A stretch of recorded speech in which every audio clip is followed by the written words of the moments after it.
Ya estamos con Rebeca Crespo, periodista de la Gaceta de la Iberosfera. Rebeca, un placer como siempre. ¿Cómo estás? ¿Qué tal, Hugo? Pues un placer también estar contigo en Periodista Digital en la segunda dosis, como siempre. ¿Qué está ocurriendo en Perú, en el Perú del comunista Castillo? Porque anuncia la destitución en bloque de todos sus ministros. ¿Qué está ocurriendo en Perú, Rebeca? Lo que está ocurriendo en Perú es lo que, pues, de lo que ya avisábamos hace medio año, antes de que el comunista Pedro Castillo asumiera el poder en el país, ¿no? Sí. Y es que tiene estabilidad cero, básicamente, en su gobierno. Fíjate que, por ejemplo, desde hace medio año, que fue hace 6 meses cuando asumió el poder en la presidencia de Perú, Pedro Ujú. Castillo, ha habido ya 3 ministros de Interior, Sí. porque uno tras otro han sido señalados por distintos casos de corrupción o en alguna ocasión también por relaciones con grupos terroristas, y ha ido destituyéndolos uno tras otro o ha ido presentando también su dimisión.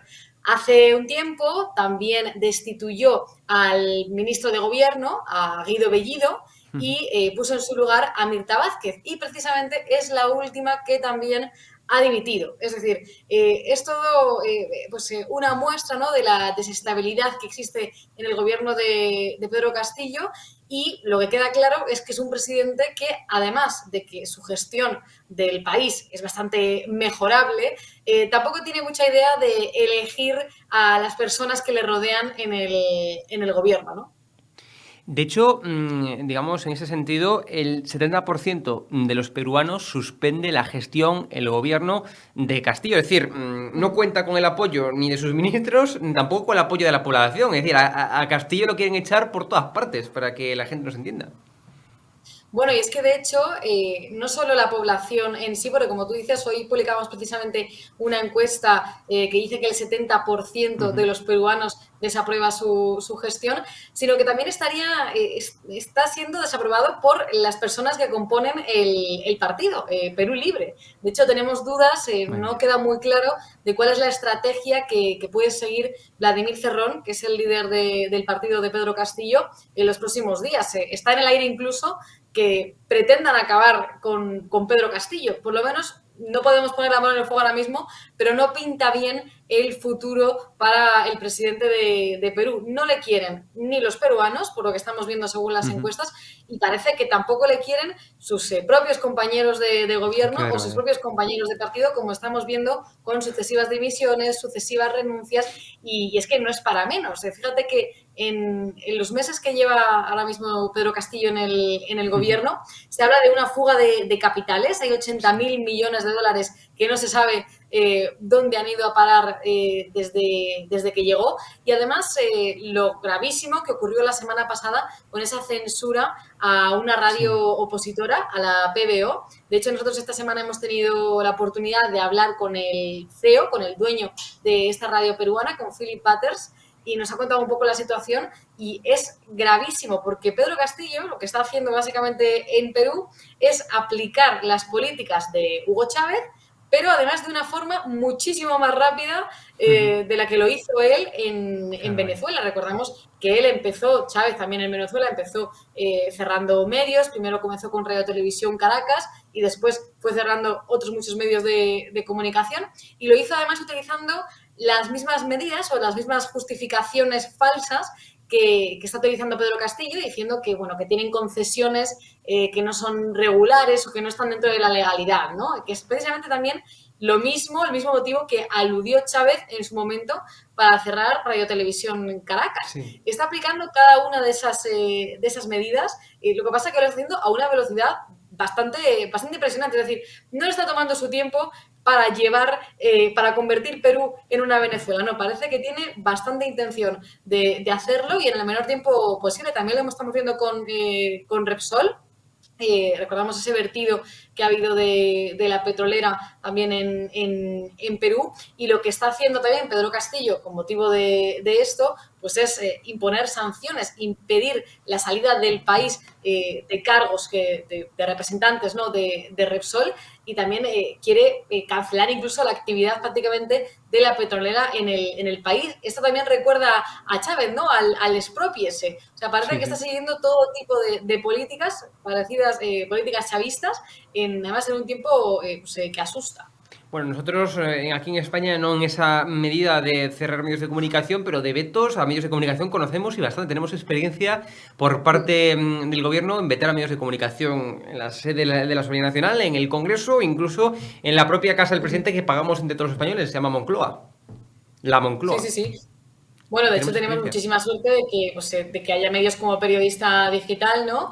Y también como la Gaceta de la Iberosfera que hagan un poco que se salgan de lo políticamente correcto y de denunciar esa censura que sí que se hace en España, la sufrimos, y también, pues imagínate, en Iberoamérica, donde tienen regímenes totalitarios que precisamente utilizan esa medida, ¿no? Al final, es una de las más efectivas, ¿no? Que puede tener un dictador o un régimen para controlar la opinión pública, y es censurar los medios de comunicación. Es además lo primero que suelen hacer, ¿no? Y también lo vemos aquí en España con el gobierno social comunista que tenemos. Y hablando del gobierno social comunista, tenemos que hablar también de que el ministro Álvarez refleja la posición complaciente de Sánchez ante las dictaduras de Cuba y Venezuela, tal y como publicáis en la Gaceta de la Iberosfera. Pero vamos, esto es algo que ya veníamos viendo desde hace mucho tiempo. Es decir, no es algo, no es algo nuevo, no es una sorpresa. Que el gobierno de Pedro Efectivamente. Sánchez, sobre todo el Podemos, que es el gobierno, es el partido que está gobernando junto al PSOE en España, pues es que estamos hablando de que Pablo Iglesias fue asesor de Venezuela y de dictaduras de Latinoamérica. La dictadura de Irán, donde cuelgan a los homosexuales de las grúas y lapidan a las adúlteras, le pagaba el móvil personal a Pablo Iglesias. Estamos hablando de que Monedero, uno de los cofundadores de Podemos, tuvo un despacho en el Palacio de Miraflores. Estamos hablando de que no esconden estas relaciones que el gobierno, porque Podemos está en el gobierno, recordemos, esas relaciones con las dictaduras de Cuba, Venezuela, Bolivia, etcétera. Bueno, es que la primera prueba de ello, Hugo, es Josep Borrell.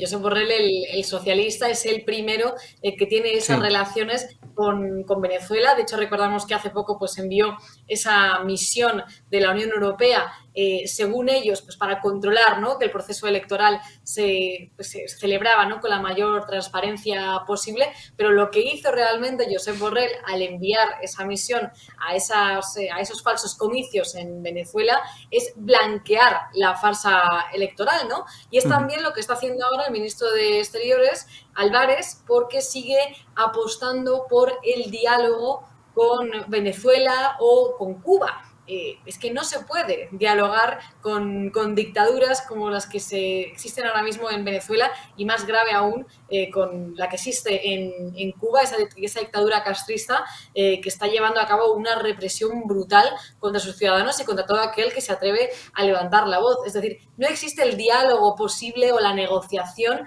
ni con Maduro, ni tampoco en Cuba con Díaz-Canel. Es decir, esto es algo que no se puede permitir, y al final porque si te permites el diálogo, ¿no?, o quieres hablar de diálogo con dictaduras, en cierto sentido, pues las estás dando poder, ¿no?, o las estás Claro. dando Justificación. relevancia, o las estás considerando válidas, ¿no?, para mantener un diálogo, cosa que en primer lugar no se debería hacer. Además, también Álvarez pues se ha referido a esa farsa electoral, ¿no?, que ha habido en Venezuela, porque ya lo comentamos en anteriores ediciones, que ha habido regiones en las que ha habido procesos electorales en los que sí que ha ganado la oposición a Maduro. Pero ya te expliqué, Hugo, que esto Sí, es una sí. estrategia precisamente del régimen chavista, del régimen de Maduro, para hacer creer que sí existe esa democracia en el país, cuando en realidad no es así.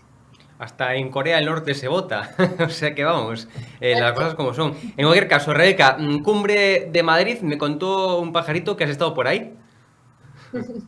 Pues sí, tuve la oportunidad de estar por allí de observadora, por Sí. supuesto, no participando, evidentemente, pero yo creo que lo que sucedió el sábado en Madrid, en la capital, con esa cumbre de Madrid, que así se llamaba precisamente, fue algo histórico. Sobre todo, pues ver cómo un líder de un partido, en este caso Santiago Abascal, que es el presidente de Vox y la tercera fuerza en el país, ha conseguido reunir a líderes internacionales, líderes europeos tan importantes, ¿no? Como puede ser el primer ministro de Hungría, Viktor Orbán, o el primer ministro, el jefe de gobierno de Polonia, Mateusz Morawiecki, en un mismo encuentro, ¿no? Para poder llegar con ellos a una declaración conjunta sobre el futuro de Europa. Esto es algo que a Pedro Sánchez, que es el presidente del gobierno, no le hemos visto. Recordamos que a Pedro Sánchez ni siquiera le llama Joe Biden para tener con él una ronda de contactos sobre la crisis en Ucrania,